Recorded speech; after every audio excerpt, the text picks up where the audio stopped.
முதலில் கடலூர் மாவட்டத்தில் பல்வேறு நலத்திட்ட உதவிகளை தொடங்கி வைத்த முதலமைச்சர் மு க ஸ்டாலின் சற்று முன்னர் பேசினார். இந்த காட்சிகளை பார்க்கலாம். தேசிய கல்விக் கொள்கை என்ற பெயர்ல நம்ம பிள்ளைகள் படிச்சு முன்னேறுவதை தடுக்க பார்க்கறாங்க. படிக்க கூடாது, பள்ளிக்கூடங்களை மிதிக்க கூடாது, வேலைகளை அடையக்கூடாதுன்னு 100 ஆண்டுகளுக்கு முன்னால் வரைக்கும் நம்ம மக்கள் ஒதுக்கப்பட்டாங்க. வகுப்பு வாரி உரிமைன்னு சொல்ற சமூக நீதியை உருவாக்கி பட்டியலின மக்களுக்கும் பழங்குடியின மக்களுக்கும் பிற்படுத்தப்பட்ட மக்களுக்கும் மிகவும் பிற்படுத்தப்பட்ட மக்களுக்கும் கல்விச்சாலையின் கதவினை திறந்து வச்சோம். இன்றைக்கு இவ்வளவு பேர் படிக்கவும் வேலைகளை பெறவும் அதுதான் அடித்தளம் அமைச்சது. அந்த சமூக நீதியை சிதைக்கத்தான் தேசிய கல்விக் கொள்கை கொண்டு வரப்படுது. இதன் மூலமா தமிழ்நாட்டினுடைய பட்டியலின பழங்குடியின பிற்படுத்தப்பட்டோர் மிகவும் பிற்படுத்தப்பட்டோர் முன்னேற்றம் தடுக்கப்படும். மீண்டும் கல்விச்சாலைக்கு வரவிடாமல் தடுக்கிறாங்க. இது போன்ற ஏராளமான தடைகளை உருவாக்கி தமிழ்நாட்டினுடைய முன்னேற்றத்தை, தமிழ்நாட்டு மக்களுடைய முன்னேற்றத்தை தடுக்க பார்க்கிறாங்க. தமிழ்நாட்டு மாணவர்களுக்காகவும் ஆசிரியருடைய சம்பளத்துக்காகவும் ஆண்டுதோறும் வழங்கப்படக்கூடிய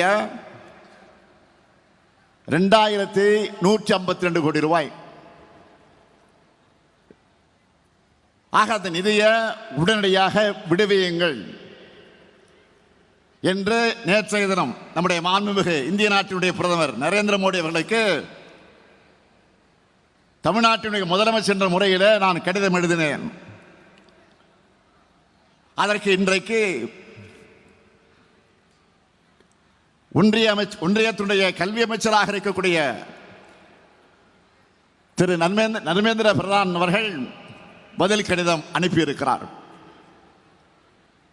அதில் அவர் என்ன சொல்லுகிறார்?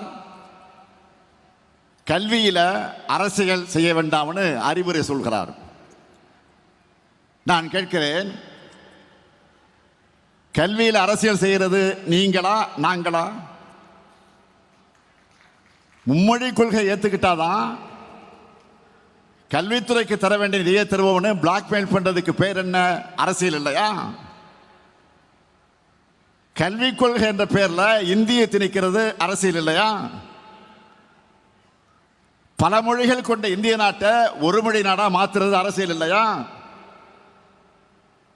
பல்வேறு மொழி பேசும் இன மக்கள் வாழக்கூடிய நாட்டை ஒற்றை இன நாடா மாற்ற நினைக்கிறது அரசியல் இல்லையா? ஒரு திட்டத்துக்கான நிதியை இன்னொரு திட்டத்தை ஏத்துக்கிறதுக்கான நிபந்தனையா மாத்துறது அரசியல் இல்லையா? நீங்கள் செய்கிறது அரசியலா இல்லையா என்பதை நீங்கள் சிந்திச்சு பார்க்கணும். ஆக அரசியல் செய்வது நீங்களா நாங்களா? மக்கள் நல திட்டங்களுக்காக அரசோட நிதியை செலவு பண்றவங்க நாங்க, அரசோட நிதியை மதவெறிக்காகவும் இந்தி சமஸ்கிருத திணிப்புக்காகவும் செலவு பண்ணக்கூடியவங்க நீங்க.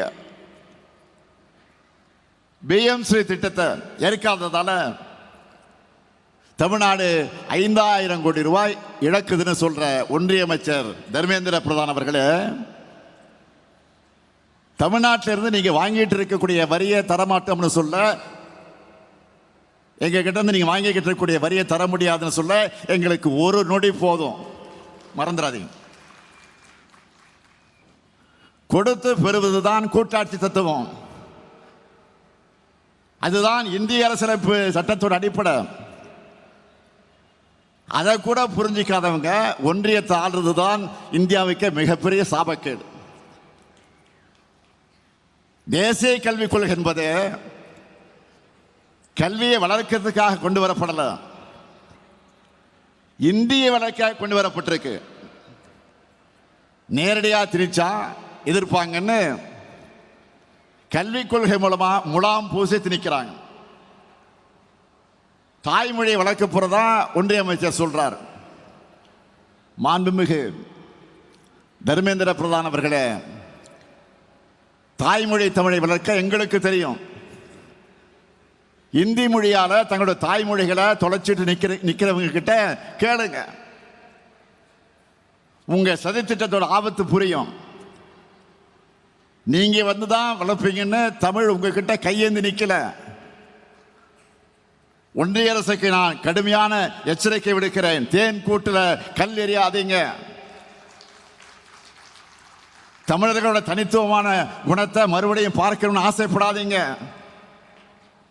தமிழுக்கும் தமிழ்நாட்டுக்கும் தமிழத்துக்கு எதிரான எந்த செயல்பாடுகளும் நான் இருக்கிற வரைக்கும், திமுக இருக்கிற வரைக்கும், இந்த முத்துவேல் கருணாநிதி ஸ்டாலின் இருக்கிற வரைக்கும் இந்த மண்ணுக்குள் வர முடியாது.